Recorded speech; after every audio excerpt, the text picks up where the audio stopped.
बिहार के पहले पार्टी होंगे न्यू बॉर्न पार्टी जो सीटों के अनाउंस करता है।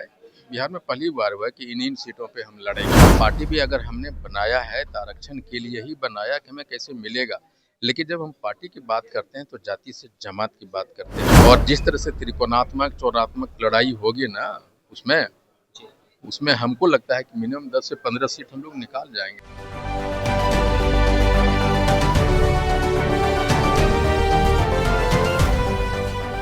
नमस्कार, स्वराज पोस्ट में आपका स्वागत है। मैं वेद सिंह। लगभग एक महीने पहले 13 अप्रैल को इंडियन इनकलाब पार्टी बनती है और सीधे एक महीने बाद 140 सीटों पर लड़ने का ऐलान भी हो जाता है। आज एक प्रेस कॉन्फ्रेंस हुआ। प्रेस कॉन्फ्रेंस के जरिए 140 सीटों पर विधानसभा चुनाव लड़ने की बात की घोषणा हो गई।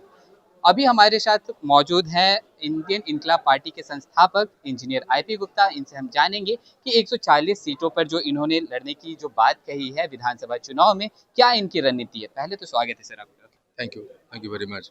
सर, अभी आपने एक प्रेस कॉन्फ्रेंस का आयोजन किया। आपने 140 सीटों पर इस बार चुनाव लड़ने की बात भी कही। क्या रणनीति है आपकी? कुछ ने विधानसभा चुनाव की पार्टी की घोषणा तो मैंने उस समय किया था 13 अप्रैल को, और विधानसभा चुनाव लड़ने की तैयारी की ये पहला कदम है कि शायद हम बिहार के पहले पार्टी होंगे न्यू बॉर्न पार्टी जो सीटों के अनाउंस करता है। बिहार में पहली बार हुआ है कि इन सीटों पे हम लड़ेंगे। जी बिल्कुल। और हम हमेशा वर्स्ट को मान के चलता हूँ कि वर्स्ट क्या होगा, वहाँ से मेरी प्लानिंग चालू होती है। तो हम मानसिक रूप से हम और हमारे लोग तैयार हैं कि हम 140 सीटों पे लड़ेंगे, और उसकी सूची आज मैंने जग जाहिर कर दी। लेकिन वहीं देखा जाए, आपने जो आज प्रेस कॉन्फ्रेंस किया उसमें आपने एक बात भी बताया कि जो आप टिकट किसी को अगर देंगे तो उसमें ना जाति होगा ना धर्म होगा, जो जिस लायक होंगे उसी हिसाब से उनको मिलेगा। लेकिन वहीं अगर दूसरी तरफ देखी जाए तो आप ताती तत्वा समाज के बारे में बात करते हैं, तो एक तरफ जाति से परे भी हो रहे हैं, एक तरफ जाति के बारे में बात कर रहे हैं। मैं तो खुल के जिंदगी भर बात करूंगा तांती तत्वा का, इसमें कोई शक नहीं है।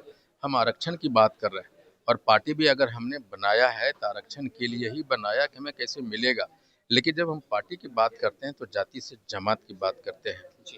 जब हम जमात की तरफ बढ़ेंगे तो आरक्षण की मांग सिर्फ तांती तत्वान कर रहा था, लेकिन जब दूसरे जाति के लोग आएंगे और हमारे विचारधारा से जुड़ेंगे तो वो भी तो हमारी बात करेंगे ना, भाई इनको दिया जाए। इसलिए पार्टी जाति की जमात है।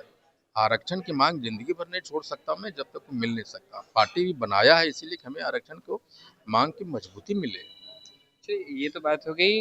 देखिए, पार्टी कई सारे चुनाव से पहले बनती है। क्या लग रहा है कि किस किस महागठबंधन, मतलब महागठबंधन की तरफ पार्टी की झुकाव होगा या फिर एनडीए गठबंधन की तरफ? ये बड़ी सवाल है। ये समय बताएगा। इस समय बताएगा। हाँ, ये समय बताएगा, लेकिन हम उधर ही जाएंगे जो हमारे आरक्षण की मांग को जोरदार समर्थन करेगा, आरक्षण देगा, उसकी मांग उठाएगा, उसी तरफ जाएंगे।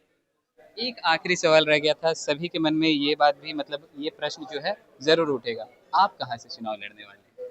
जमुई मेरा घर है, तो मैं पहले मेरा चॉइस जमुई होगा, लेकिन अभी फिलहाल मैं सोचता हूँ कि मैं चुनाव लड़ने के लिए मेरे मन में बात भी नहीं आ रही। मैं चुनाव लड़ाना चाहता हूँ। एक तरफ देखा जाए तो नई नवेली पार्टी के तौर पर प्रशांत किशोर की जन स्वराज पार्टी भी है। पिछली बार उन्होंने कुछ उपचुनाव में उन्होंने प्रत्याशी भी उतारे। उनको कितना कड़ा टक्कर आप मान रहे हैं? देखिए, मैं किसी को कोई टक्कर नहीं मानता। मैं अपना काम करने में भरोसा रखता हूँ। ये मैं जानता हूँ कि हम किसी को प्रतिद्वंदी नहीं मानते हुए हम अपना काम करते हैं और बेहतरीन तरीके से करने की कोशिश करते हैं। ये है।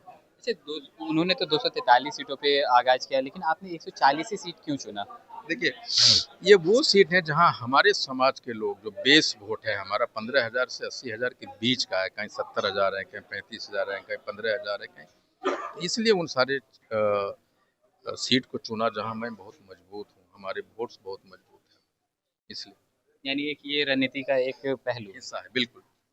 हमारे पास एक शुरुआत करने के लिए हमारे पास 15,000 वोट है मिनिमम बेंच मार्क।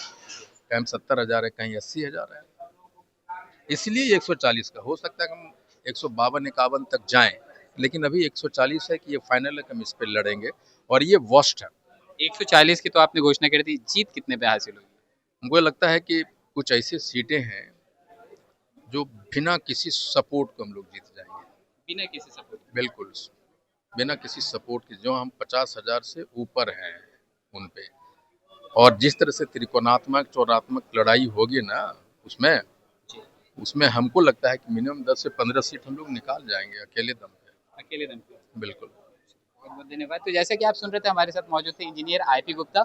इन्होंने साफ तौर पर बताया कि किस तरह से 140 सीटों पर इन्होंने जो आज ऐलान किया है, इन्होंने साफ तौर पर कह दिया है कि बहुत सारी ऐसी जगह भी है जहां पे बिना समर्थन के हमारी पार्टी जो है यूं ही जीत जाएगी। अब देखने वाली बात यह है कि अब जो इंडियन इनकलाब पार्टी है वो किस गठबंधन की तरफ रुख लेती है या फिर अपने दम पर इस बार पूरा 140 सीटों पर चुनाव लड़ती है। तो चलिए, और भी ऐसे तमाम खबरों का सिलसिला इसी प्रकार बना रहेगा। स्वराज पोस्ट पे अपनी प्रतिक्रिया को हमारे कमेंट बॉक्स में जरूर साझा करें।